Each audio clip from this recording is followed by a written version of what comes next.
Welcome to the Digital Pit Boss Show. Proud to present another great episode by none other than Black Ink to make y'all think. We're going to begin to dig down deep. We're getting into the cosmic Cosby era. Yeah, Cosby is one of those guys. Controversial. He's been a pioneer leader in the black community for years.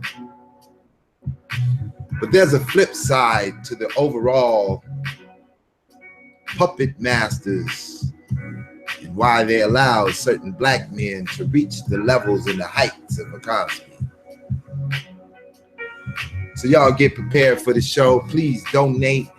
Hit that Snapchat, that super chat, baby. We definitely appreciate y'all. So without further ado, we're going to start this thing off with Cosby himself. Then we're going to hear a little narration from my brother Black Ink, and we got another clip for you or something like that. Y'all know how we go.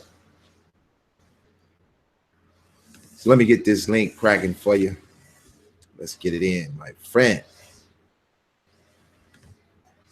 In the old days, you couldn't cookie school because behind every drawn shade was an eye.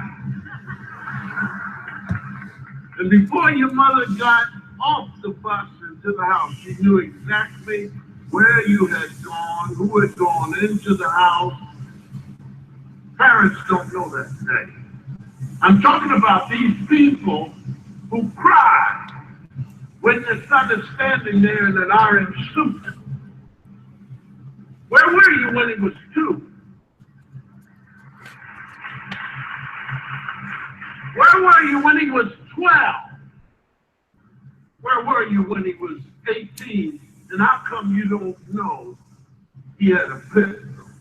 These are not political criminals. These are people going around stealing Coca-Cola. People getting shot in the back of the head over a piece of pound cake. And then we all run out and we're outraged. Oh, the cops shouldn't have shot him. What the hell was he doing with the pound cake in his hand? Brown versus the Board of Education is no longer the white person's problem. We've got to take the neighborhood back. We've got to go in there. It's right around the corner. It's standing on the corner. It can't speak English. It doesn't want to speak English. I can't even talk the way these people talk. Why you ain't where you is? Go wild west. I don't know who these people are. And I blamed the kid until I heard the mother talk. And then I heard the father talk. This is all in the house. Everybody knows it's important to speak English, except these knuckleheads. You can't land a plane with why you ain't you can't be a doctor with that kind of crap coming out of your mouth. Why can't you hit the streets? Why can't you clean it out yourself? It's our time now, ladies and gentlemen. It is our time. And I have good news for you. It's not about money. It's about you doing something that ordinarily we do. Get in somebody else's business. It's time for you to not accept this language that these people are speaking, which will take them nowhere. What the hell good is Brown versus the Board of Education if nobody wants it? I mean, this is the future, and all of these people who lined up and done whatever, they've got to be wondering, what the hell happened? Brown versus the Board of Education. These people who marched and were hit in the face with rocks and punched in the face to get an education, and we got these knuckleheads walking around, don't want to learn English. When you go to the church, look at the stained glass things of Jesus. Look at them. Jesus smiling, not in one picture. So tell your friends, let's try and do something. Let's try and make Jesus smile. Let's start parenting. Thank you. Thank you.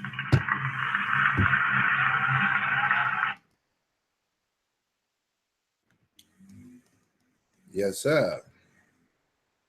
That's just a little introduction. Now, my brother Black Ink, would you like me to play this second clip, or would you like to narrate a little bit at this point? Oh man, you know I gotta say, Get it in, bro. that's your boy Illy Billy from Philly, and he didn't sound like he was too chilly. And so, you know, part of the purpose of this show was to give him a fair shake, try to re-examine why he might feel some kind of way. And I didn't see too much wrong with what the brother had to say. But then again, I'm wondering, was he being funny or was he trying to make a political statement? You know what I'm saying? Oh, for sure, for sure. And so, in a re-examination of the brother, I got a little book here today. You know, we got the spin guard list that we want to pull up and show how the brother was quite an integrationist. And I even want to pull up some documentation about when he actually attempted to buy the network known as NBC from GE. So just throwing that little sprinkle of an intro, go ahead and play the response that speech got from another comedian by the name of Hannibal Buress that caused this older brother Bill all this stress and this mess. Oh yeah, oh yeah. Okay, let's get that other clip underway so y'all can understand how the 30 women came forward in a hurry once they seen the call.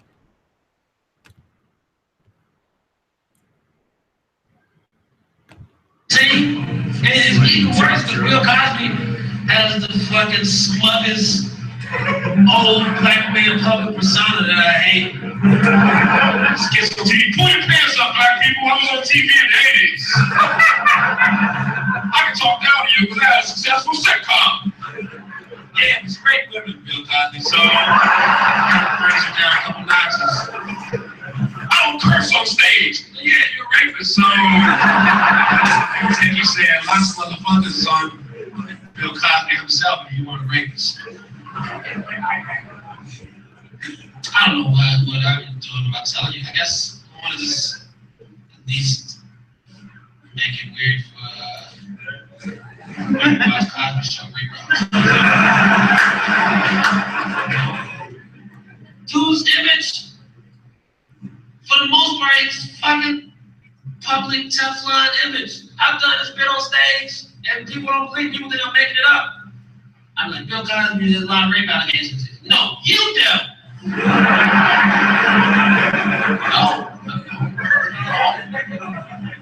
And they call me Captain Kick 'em Out. No. That shit is upsetting. If you didn't know about it, trust me. If you leave here, Google Bill Cosby rape. It's pretty funny. This shit has more results than Hannibal Buress.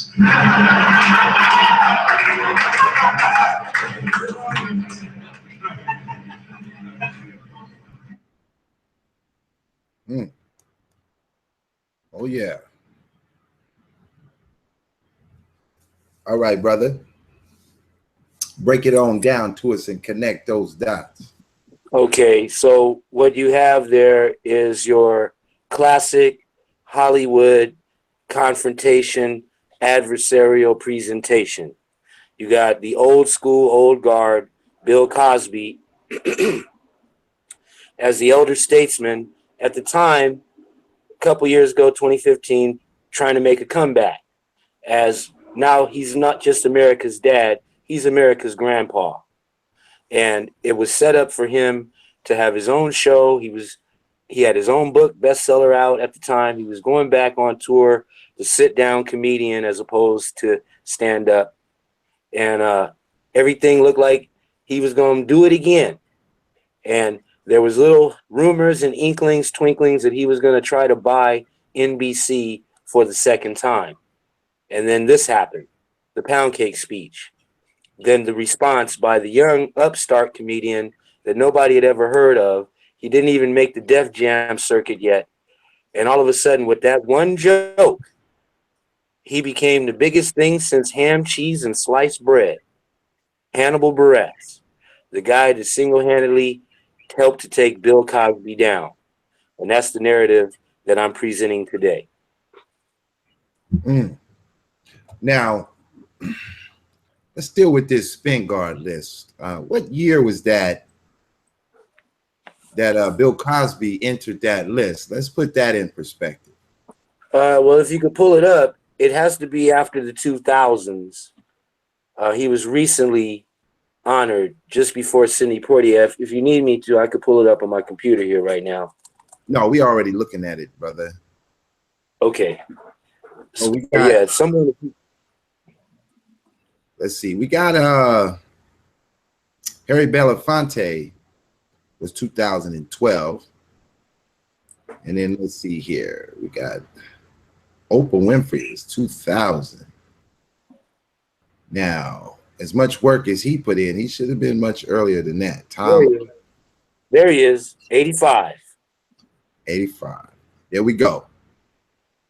For a humorous artist, educator, family man, and humanitarian. 1985. And what year did that Cosby show come out? Right? Let's see when that began. When did the Cosby show air? Find out. Now, see, September 20th, 1984, they come out with the Cosby Show. And then the following year, 1985, he's awarded the medal. This is the NAACP Spin Guard medal winners from 1915 to this very day. And this list got some hit rock names on this list. Y'all, yes, sir. I can't help but laugh over here, man, because a lot of the audience didn't believe that list existed. They thought you were making it up. Oh yeah, that's like a secret among them. You know, I guess because it's not like an Emmy Award winning type of thing where it's broadcasted in Hollywood at the height of heights. You know, this is just the NAACP award that's not getting super exposure, but it has a very impactful meaning when you make that list. That means you are doing the work. You out there doing the work. The A1 top ranked integrationist. Most definitely. You is doing the work, and the NAACP and Spin Guard are happy at the work you're doing. Well, let me just go ahead and read from this article. Maybe you can pull it up as well. The New York Times, the media business, Bill Cosby trying to buy NBC from General Electric by Bill Carter, published October 29th, 1992. And it's just an overview of where Cosby went in that short period of time from 84 to 92. So it reads like this. Bill Cosby, NBC's biggest star of the 80s, is trying to buy the television network from its current owner, the General Electric Company. Norman Brokaw, the chief executive of the William Morris Agency and Mr. Cosby's personal agent for 30 years, confirmed yesterday that he had discussed Mr. Cosby's intention to make an offer for NBC with Robert C. Wright, the network's president. Mr. Brokaw, not Tom, said he flew into New York last week to expressly meet with Mr. Wright. Not wrong. Quote, I told him Bill is definitely interested in buying NBC, and Mr. Wright eventually said that NBC is not for sale, especially to no Negro. All right, now I'm going to skip down here and just get to the meat of it. All right, here we go. For more than 2 years, NBC has been the subject of continuing rumors that it is for sale, especially since its ratings have gone deep into the shithole. Mr. Brokaw said that he and Mr. Cosby have decided to fully pursue a deal for NBC. He added that Mr. Cosby had met with his lawyer and his team of attorneys, but they were not Johnny Cochran, instead Herbert H. Chase, to discuss the details of the possible purchase. Mr. Chase, not Manhattan, of the Manhattan firm Patterson, Bellcap, Webb, Tyler, and the rest of them, had said he had talked with investment houses about Mr. Cosby becoming what he called one of the number of principal Negroes in such a purchase. It's not likely that Bill will do the whole thing, nor would I consider it prudent that he try to. He better get Oprah, Spike Lee, and the rest of them Negroes, Mr. Chase said. Now, of course, I'm adding dramatic license, but again, I skipped down. But analysts said the asking price for NBC was likely to be about $4 billion. That's Bill tickets, not Bill Cosby tickets. General Electric paid $6.5 billion when it acquired the network's parent company, the RCA Corporation, in 1986. 1 year after Bill Cosby had the great show on NBC. General Electric had since sold off RCA's electronics divisions and acquired several other television properties, including the cable channel CNBC. General Electric stock gained $1.125 or pennies, or yes, whatever that is, yesterday to close at $77.75 on the New York Stock Exchange. Cosby has no comment. Skipping down. But Mr. Brokaw denied some reports yesterday indicating that the deal was dead. This is a real story, he said. Bill authorized me to come to New York and meet with Bob Wright. Not wrong. And Mr. Chase said, we understand they said NBC is not for sale. What inference you can draw from that, I'm not sure of. But in my mind, everything is for sale. It just depends on what the seller and buyer agree upon. Now, here's the last part that I want to make clear. Mr. Cosby's personal wealth has been estimated at 300 meal tickets. The entertainer owns a substantial piece of The Cosby Show, his longtime comedy hit, which was produced by Carsey Werner Company and ended an 8-year run on NBC last spring. Mr. Brokaw pointed out that syndication sales of reruns of The Cosby Show to local television stations were very strong. Quote, the show is approaching $1 billion in syndication, he said. Warm feelings about NBC. So that just points out the relationship that Bill Cosby had at the time with NBC, to the point where he had what he felt was purchasing power. Your mic went down? Was that on purpose? Yes, it was. I was just taking a little breather and sipping on the pink lemonade. No sweat, no sweat. Okay, well, I mean, it definitely seems like if this particular purchase, let's see, what year did you say this purchase was what year was he trying to take place? This is late 92. This is October of 92, going into November. So his show had just finished an 8-year run, and they were selling it into syndication. And the pre-buys were already reaching up to $1 billion before it even did reruns. Okay, so now here you got 84. He starts the Cosby, like you said, and then 85, he's the darling of the NAACP. Everything's going great. We all grow up to the Cosby Show, getting to see some sort of positive image on television other than Good Times and, the things that had ran in the 70s exploitation era. And here we are. He's done with that. He's tired of being pimped. He's ready to control the operation. Now what happens? They tell the brother, no, thank you. Please just be quiet and enjoy the 300 million and the share of the billion and plus that you're going to get from 92 on. Now, I have a little personal anecdote story experience with Mr. Cosby in a business sense. I never met him personally. I grew up to him like everybody else, all the way back from when he did stand-up, when he did I Spy, when he did the Bill Cosby Show, when he did Fat Albert, and all the way up into the Cosby Show, when he had the spinoff called The Different World, right, about the black college experience of his daughter, played by Lisa Bonet. That show kept running after the Cosby Show went off. It kept running even without Lisa Bonet. And that show, through Debbie Allen, right, as the director, hired myself and my wife at the time, Mosiah's mama, for 4 seasons as extras. Mm. That was a weekly paycheck. You understand what I'm saying?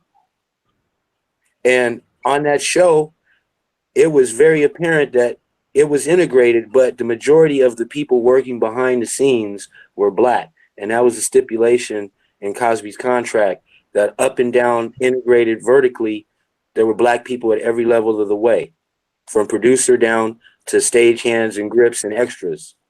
You see what I'm saying? Yeah, most definitely. Now, what I would like to explore before all this, because see, you got to see there's a gap between 92 and 2015 when he was making that comeback, right? Mm-hmm. And he was having a real strong comeback to where every part of the media was engaged in giving him that platform, kind of like he picked up where the Cosby Show had left off. You dig what I'm saying? Right. But let's go back before that to see his relationship with NBC and how it got to the Cosby Show, to where he wanted to buy it, to where they were going to give him another show in 2015. His book is top seller. He's got the stand-up going. I mean, the sit-down comedy going, another album. I mean, every type of platform you could imagine, he was coming with. Mm. And then, boom, Hannibal Buress unlocks the keg of worms, and you got 30 women coming forward, and that shit. I mean, you look at, for example, I'm digressing, but you look at how Bill O'Reilly got treated. They gave that man a golden parachute, and Mm. they just brush it off like, whatever, boys will be boys. But then you look at the other Bill, Mr. Cosby, and you see the double standard, or the actual enactment of double speak. Mm-hmm. So if you wanted to give a little more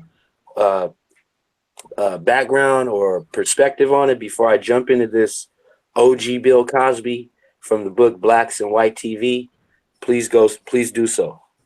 No, go ahead and lay that down, and I'm gonna go try to find this old clip that I recall on Bill Cosby while you reading that off. Okay. So this book I had to study when I was in college in Pan-African Studies, and it had to do with black images in television. And the book is called Blacks and White TV, Afro-Americans in Television since 1948. And the year that I'm touching on is 1965 through roughly 71, and the rise of Bill Cosby. Okay, so the number one series featuring blacks as stars or co-stars in that era was called I Spy. And here's what the book says. As it affected the history of blacks in American television, the most crucial series in the latter half of the 1960s was I Spy. The program premiered in 1965 and co-starred Bill Cosby and Robert Culp. It was clearly intended to capitalize on the popular interest in espionage, spy dramas created by Sean Connery's whack-ass success in the James Bond feature films, and by The Man from U.N.C.L.E., a successful white TV series of the previous season. I Spy related the exploits of two secret agents operating around the world to protect U.S. national interests. But unlike other spy shows on network TV, this program mixed its international intrigue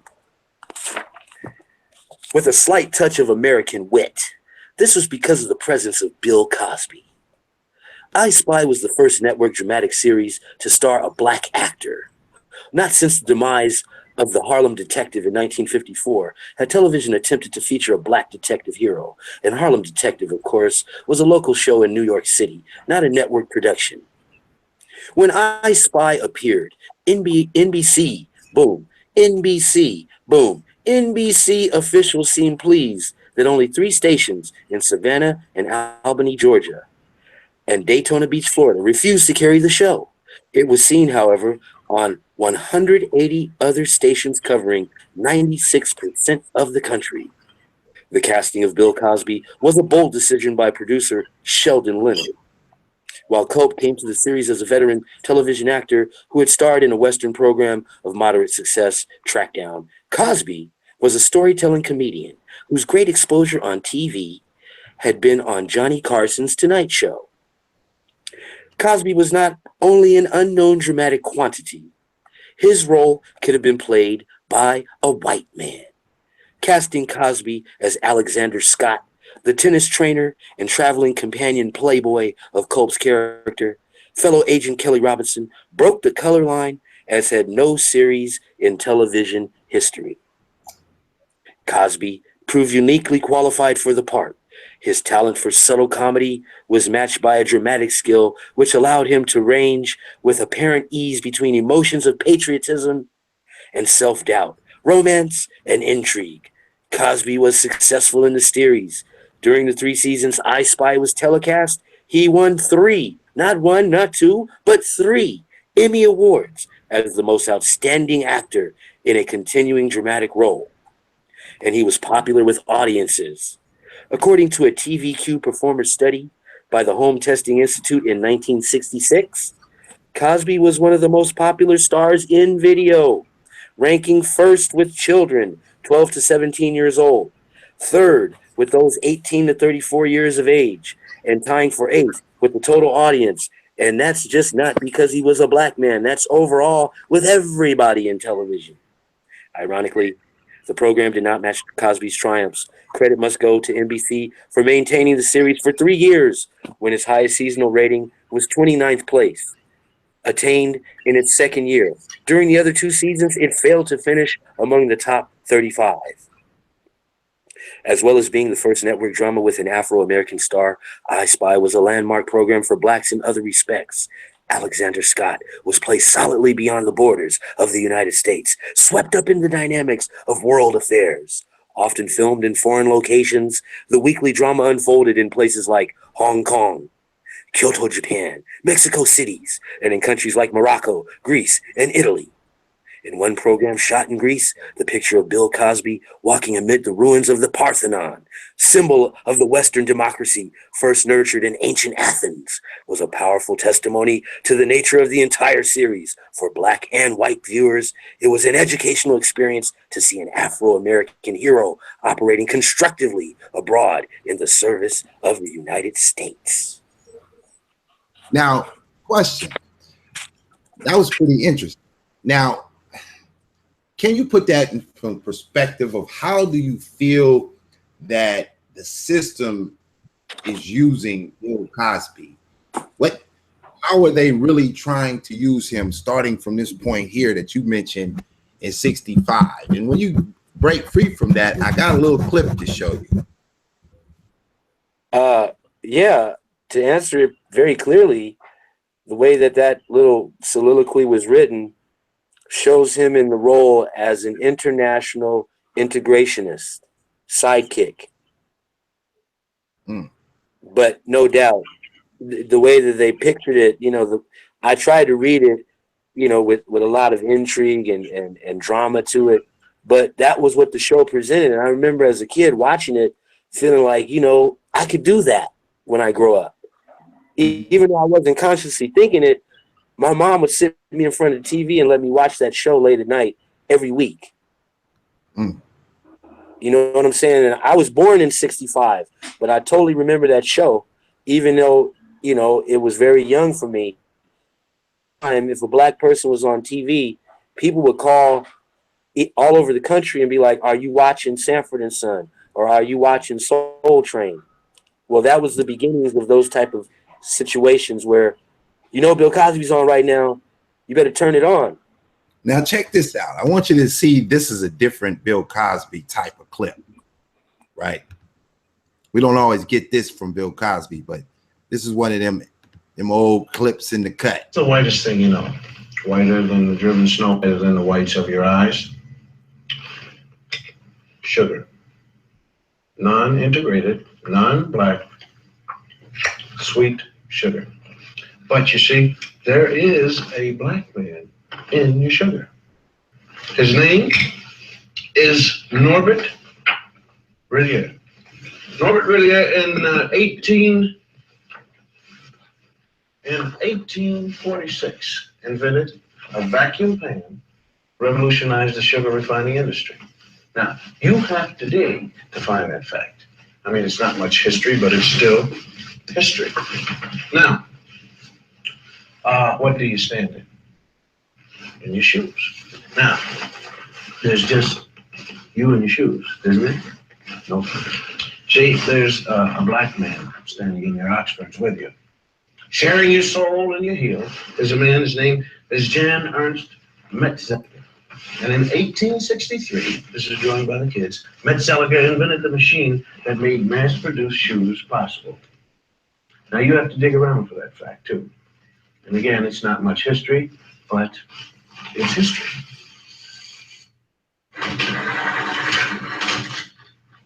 Am I coming in clear to California? I mean, is this TV signal driving through a pass in the Sierra Nevada mountains and slipping into San Francisco?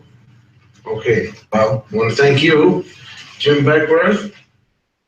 Jim Beckworth out of St. Louis, hunter, trapper, and honorary chief of the Crow tribe of Indians. We had trouble finding you, Jim.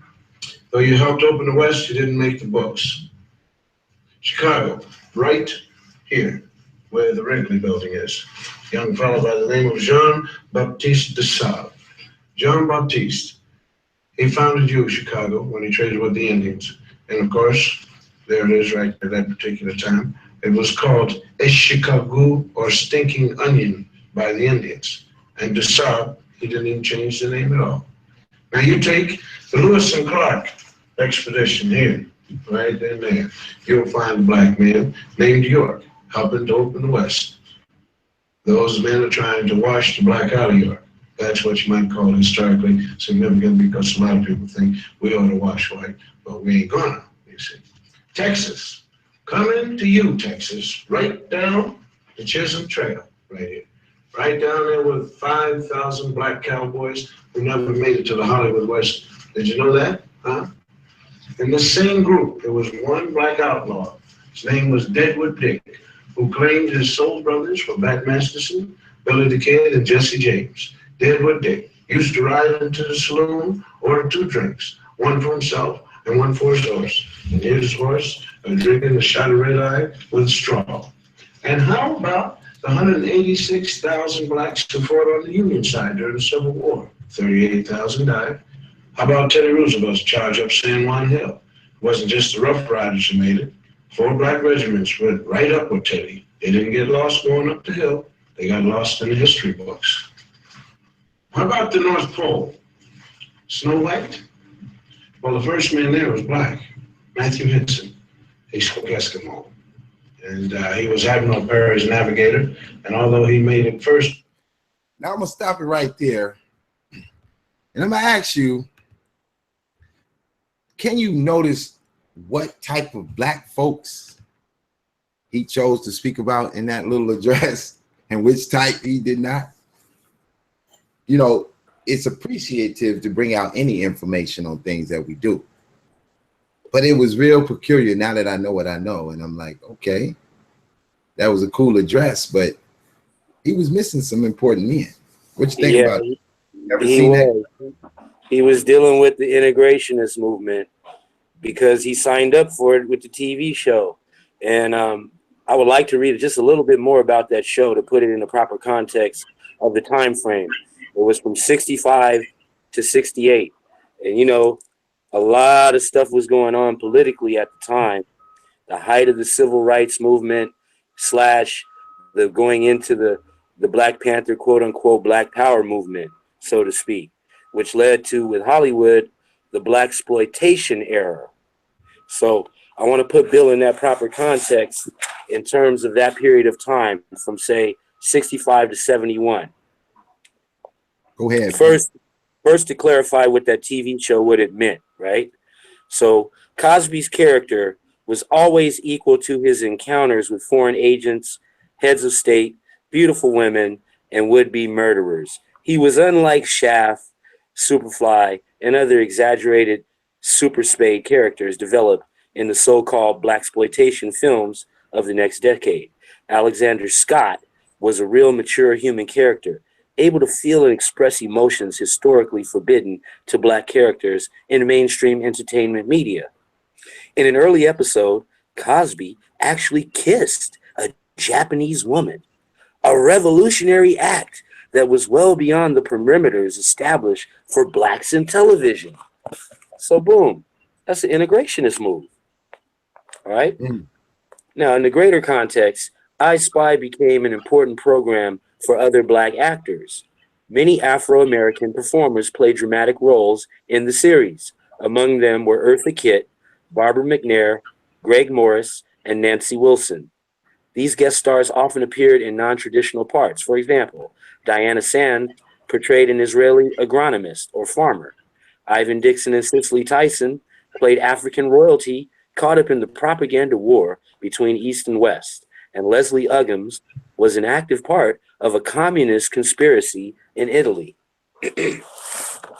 So you see how they're pushing those different integrationist paradigms through the show. Correct me if I'm wrong. Oh no, you dropping some heat in there. This is pretty interesting. It's a view. It's a great view of how things work on that side of the fence. Now later on, in 1970, another actor slash writer director named Melvin Van Peebles was putting together a small film called Sweet Sweetback's Badass Revenge, right? And he was trying to put it out independently. And what people don't know about Bill Cosby is he was actively involved on the back end, back chat, behind the scenes, helping the brother finance it. And here's what's a quote in the book Toms, Coons, Mulattoes, Mammies, and Bucks by Donald Bogle regarding the movie Sweetback. Afterwards, Van Peebles emerged as something of a folk hero for the black community, partly because of the daring way he had produced his movie outside the Hollywood system. Working under the pretense of making a porno, Van Peebles used a non-union crew, blacks and whites, and shot the entire picture in 19 days, all on a budget of $500,000. At one point, Bill Cosby loaned him 50 thou wow.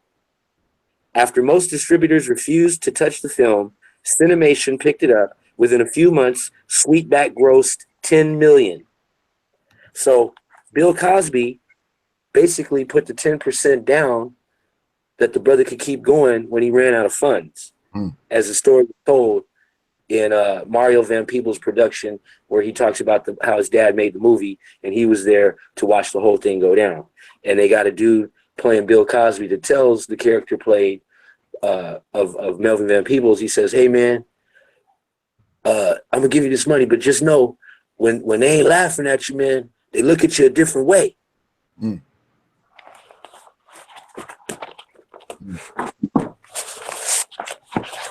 Now, if you don't mind, I can go ahead to where Cosby had his own show for one season called The Bill Cosby Show, and how he further worked with NBC in this integrationist experiment for television. May I proceed? Go ahead, bro. Okay. The Bill Cosby Show, which ran for 2 years, 1969 to 1971. It, too, featured a non-married black character as its lead, as Cosby portrayed Chet Kincaid, a high school track coach and a bachelor. Similar to Julia, Kincaid was middle class, professional, and educated. Like Julia, now there was another show called Julia with Diana Carroll back then. And they're comparing and contrasting these two shows because they were the only two shows at the time with a black lead character. Okay, like Julia, moreover, The Bill Cosby Show placed its central character in an integrated environment. From the opening credits, which featured Quincy Jones' early rhythms as background to Cosby's own soulful groans and jive lyrics, viewers were assured that although the program projected life in racial harmony, this program was extracted from the black experience and possessed an esoteric quality from Afro-Americans alone that they could understand. On the surface, Chet Kincaid handled the problems faced by other heroes of situation comedy, like helping a friend to quit smoking, trying to settle an argument between an aunt and uncle, helping an intoxicated magician rearrange his life, dealing with personal jealousy over a coy girlfriend, trying to recruit a promising athlete to join the track team, and on and on. Kincaid shook hands in a traditional way, never spoke in slang terms, and seemed equally at ease with wealthy whites and poor blacks. Rather than a white Negro, Kincaid was black and proud. He might be pictured with a Ray Charles record album or a photograph of Martin Luther King Jr. on the wall of his apartment. He courted attractive black women and worked with underprivileged children. White characters on the program were frequently stereotyped, as were his teaching colleagues, the sloppy and absent-minded Mr. Cutter and the intractable Mrs. Drucker, a shrewish woman hostile to male assertiveness. From the jazz musical score, which occurred throughout the show, to the afro and casual dress which typified Kincaid's appearance. The series was a statement about black life, an endorsement of the middle class, educated black man who has not deserted the ghetto but moves gracefully between both worlds. Through his character, Cosby served to defang the contemporary familiar image of riotous blacks. He also suggested to blacks still in poverty that they were not forgotten by those who had obtained an education and credentials to operate in the wider, primarily white society. The Bill Cosby Show was not a black show in the sense of attempting to project realities of inner city life. No, no, no, no, no. During his first season, while Cosby did much to bring Afro-American workers into the craft and labor unions servicing the program, only one episode was written by a black writer, shaking my head. Further, because it was necessary to appeal to as broad an audience as possible, the program could not hope to show a discomforting image to its viewers. So with a cast integrated with blacks, whites, Orientals, and Latinos, Cosby told an interviewer that the series sought to tell, quote, an American story, end quote.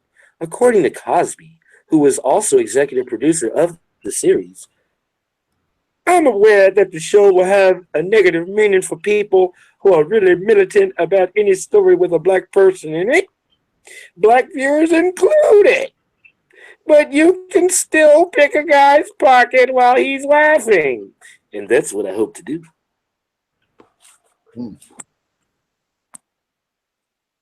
Please, Pitbull. Now, I have to breathe now. Yeah, boy, you're doing a lot of reading and narrating through the books. What I would like you to do is just kind of sum it all up in the aspect of, how you're looking at the various things that you've laid down. You really gave us some foundation on kind of various things that were happening with Bill Cosby. Now, connect those dots into why do they use these great talents in this way, and what you think the main objective of it all is. Okay, I think like this. A lot of times we get, as a people or certain individuals, especially in the literary arts or entertainment athletic field, get caught up into the integrationist vortex unconsciously. And you can see that Bill, throughout the early part of his career, was striving to create some type of independence or a different message other than what was the norm. In other words, stretching the boundaries or pushing the envelope, as they say in literary terms, right? Mm-hmm. But he was always corralled by what they call contractual agreements. It's sort of like Beyonce today is signed up with L'Oreal or Clairol or whatever I want to say Betty Crocker, but I mean the big makeup company, right? And so part of that contract is for the next 10 years or however long she signed, her hair has to be blonde. So the image that is projecting is that she's the black blonde beauty. So, that can be so much more powerful on the psyche of little black girls growing up than anything she says or does or tries to build on the side, in terms of infrastructure, because the message is clear that that's integrationist. Mm-hmm. You dig what I'm saying? So Bill kind of got caught up in that. And then it looks like when I study a lot of these cats who are on the Spin Guard list after you made me aware of it, and their platform of pro-integrationists versus independence and nationalism, whenever they try to take that turn towards any type of independence or nationalism that gets too beastie or bucky, man, the sledgehammer and the guillotine comes down, and the rope tightens, that tie they wear around the neck tightens, and somebody pulls it up, and you see the feet dangling, my brother. Now, question to this then. So why do you think that they gave Oprah Winfrey a network, but not Bill Cosby? Or was it that he was trying to buy one of the jewels of the network? You know, that part is still up to speculation, because it's not known what he was doing all those years between, say, 92 and 2015. That's a big period where he was quiet. You know, and then first thing I wondered when I was doing the research for this program and looking at all the specials that came out in the last 2 years, right, is that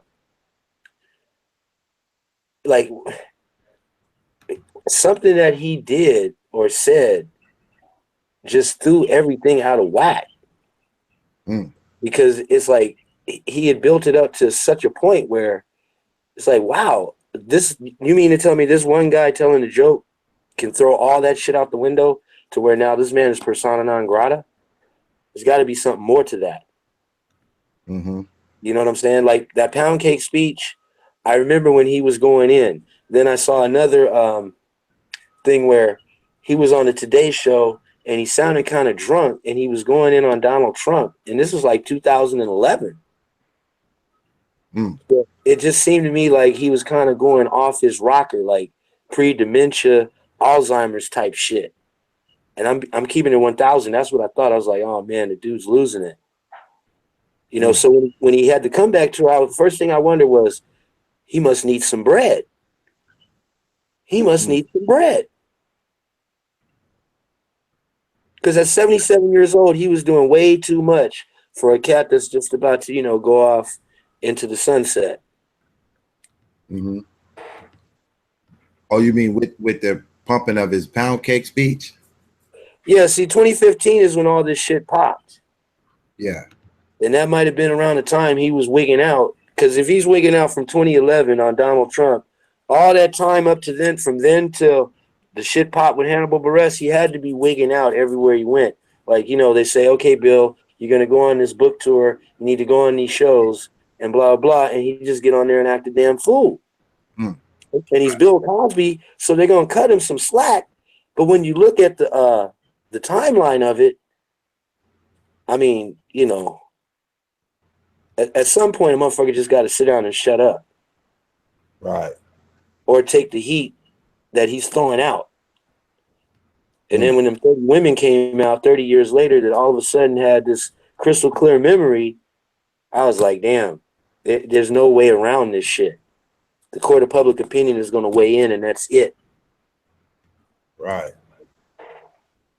Well, I like the presentation myself, brother. It was definitely a good look at taking a deeper perspective on the Bill Cosby himself, man.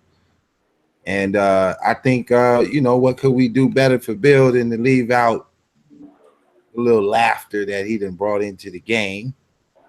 Let's go back to 1964 when all this shit started.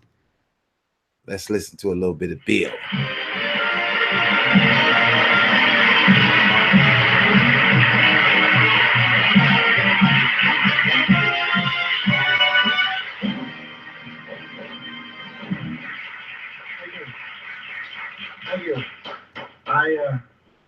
I'd like to talk to you about the movies, because when I was a kid, I used to go to the movies every Saturday, and to start off, the guys that frightened me the most were the monsters, Frankenstein and the Mummy and Wolfman.